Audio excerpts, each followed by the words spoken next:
Hello again. I seldom watch television these days, and then usually only because my wife wants to watch some new series or other, and I agree to do so with her, simply to be companionable.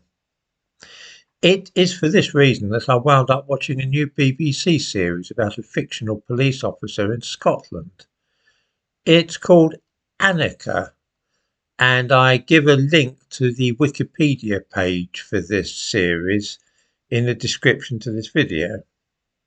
I'm bound to say that it presents a most bizarre image of modern Scotland. First of all, let me explain that there is a trend these days to ensure that black people are represented in the same proportion to their percentage in the general population, whether at work or in some company, public body, so on. In other words, if 5% of the population are black, then you must have that same percentage of soldiers, firemen, police, and so on, so that your organisation reflects the composition of the society it serves, to use the modern jargon. Television producers tend to follow a similar principle when making their programmes, in that they try to make sure there are black people in their documentaries and dramas. So far, so good, and I can see the reasoning behind this. The BBC, though, go one better by deliberately decreasing the proportion of white British people so that they are underrepresented. The series Annika is a marvellous instance of this. It's about a fictional homicide team which handles murders at sea. There are 4 members of the team, ones that actually do the investigating, and an overall boss who remains in the office.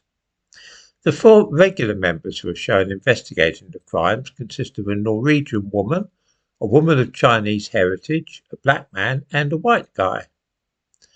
The boss, who is not seen as much, is a white woman. A few facts about Scotland might help shed a little light on this. 96% of people in Scotland identify as white. In the police, 2/3 of officers are men and only 1/3 women, and more than 98% of police officers in Scotland are white. In real life, a random collection of 4 or 5 police officers would mean that 3 or 4 would be white men. In the programme, there's only 1 white man out of the 5 officers who are the central characters. Of the 4 officers who appear in every episode, 50% belong to ethnic minorities. This is absolutely grotesque, and combined with the rest of the casting has the effect of making Scotland appear to be one of the most multi-ethnic places on earth.